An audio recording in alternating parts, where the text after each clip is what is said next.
Les Croods étaient vraiment contents jusqu'au jour où leur caverne a été détruite, les poussant à entreprendre une sorte d'immense voyage familial et de sortir pour la première fois de leur territoire. C'est le menu de la saga préhistorique, une forme de l'âge de glace mais humaine, made in DreamWorks. Question très simple à Jean-Victor pour commencer ce débat. Est-ce que cette famille est sympathique ? Je ne sais pas si la famille est sympathique, il faut qu'elle l'ait concrètement. Je dirais juste que c'est pas l'âge de glace avec des hommes, parce que l'âge de glace c'est pas très bien. Or les Croods, c'est une énorme surprise. Et c'est un film surprenant à plein d'égards, parce que ça a été très mal vendu comme un espèce de truc pour ados un petit peu teubé. Or le film va bien plus loin que ça. Moi surtout ce qui m'a impressionné, c'est que dans le film d'animation, il y avait un petit peu une tendance, depuis sa création du film d'animation en image de synthèse, c'est tous les ans à essayer d'avoir un petit peu l'effet waouh, avec des images toujours plus superbes, etc. Et finalement ils ont atteint un stade au bout d'un moment où ça se faisait plus.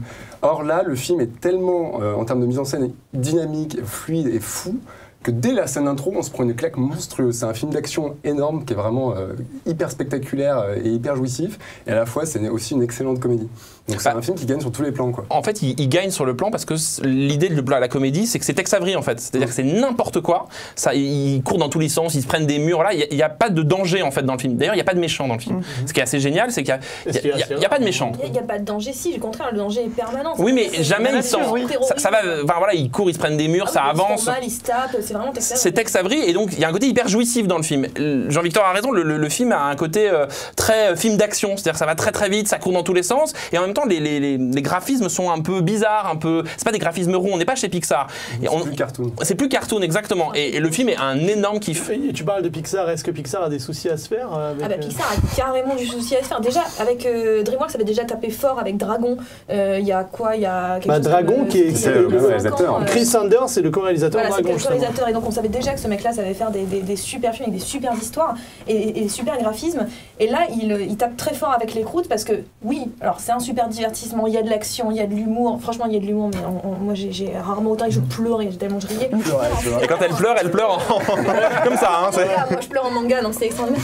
Et là, mais en plus, il y a du fond. C'est-à-dire que c'est loin d'être un stupide. Il y a vraiment plusieurs niveaux de lecture dans ce film-là. On va carrément sur le territoire de la philosophie. On atteint Platon avec son mythe de la caverne. Moi, j'ai l'impression que là, quand même, on va quand même un petit peu loin. Parce que... mais c'est con, on aurait pu écouter Perrine sur le mythe de la caverne, on se serait bien marré. Tu veux finir ? Non, pas pour faire plaisir. Je ne ferai pas plaisir, ce monsieur. Plus tard. Oui. Non, mais moi, je vais nuancer un petit peu vos propos. Oui, c'était un film sympa pour moi, mais ça n'a rien d'extraordinaire. Enfin, la philosophie, d'ailleurs, moi, j'ai rien senti, j'ai pas été émue une seule fois. Le coup, papa, maman, je t'aime, tout ça. Tu l'as vu ? En français. Alors, je dois l'avouer, voilà. Ça nous permet de faire un petit point sur les voix. Les voix anglaises, c'est Nicolas Cage, Ryan Reynolds et Emma Stone. Et apparemment, elles défoncent les extraordinaire.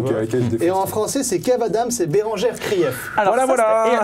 Et ce qui était intéressant, c'est quand même, je l'ai vu, et juste avant, on nous a projeté le clip de Fast Larage. Donc forcément, je partais en fait avec une image un petit peu bizarre de ce film. Peut-être que c'est pas la meilleure façon de le découvrir, donc il faudrait éviter la VF. Il y a un problème de marketing dans le film, mais le film est quand même rarement. Il y a eu autant d'idées à la minute dans un film d'animation. On a parlé des personnages, mais on n'a pas parlé des animaux. C'est-à-dire que l'idée du film, c'est la générosité du film. Il y a à peu près une créature débile toutes les 3 secondes. Il y a un bestiaire. Il y a un bestiaire qui est dingue. Rappelez-moi, c'est en 3D ou pas? C'est en 3D, ouais. Alors la 3D sublime. Quelque chose. Sublime, elle est vraiment sublime. C'est une vraie 3D où tu pénètres dans le film. C'est pas une 3D. Il y a un peu de 3D qui te saute à la gueule, mais la plupart du temps, c'est quand même une 3D qui est immersive. Tu rentres dans le film. Et il y a quelque chose d'autre aussi qui est vraiment très bien, c'est que c'est un peu transgressif comme film. Il y a quand même un personnage où sa seule motivation pour avancer, parce que c'est un personnage qui est très renfermé, sa seule motivation pour aller de l'avant, c'est quand même de vouloir buter quelqu'un d'autre. C'est sa seule motivation. Oui. C'est la seule chose qui va le faire aller de l'avant. Et donc, ce père qui a priori est contre tout, qui refuse l'évolution. C'est Nicolas Cage qui a une nouvelle coupe de cheveux, et vraiment ce qui est assez génial dans le film, c'est que les rôles féminins prennent de plus en plus de place dans le film, et c'est un film qui réussit à partir de cette famille préhistorique à condenser plein de problématiques différentes, que ce soit l'exclusion, que ce soit... Il y a même cette scène donc, où la grotte disparaît.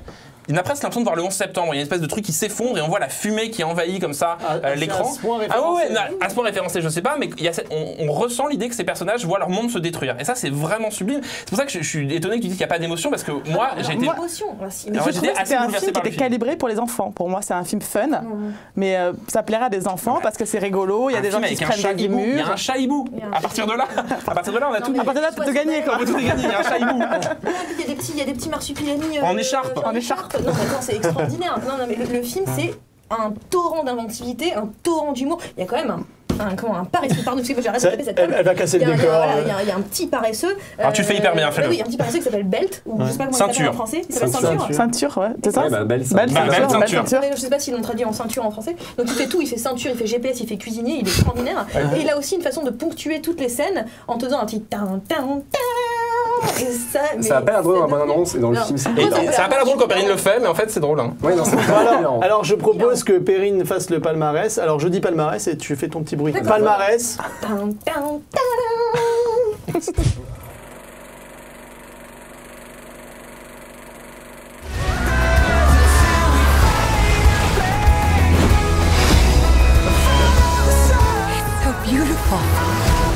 DreamWorks The Crew.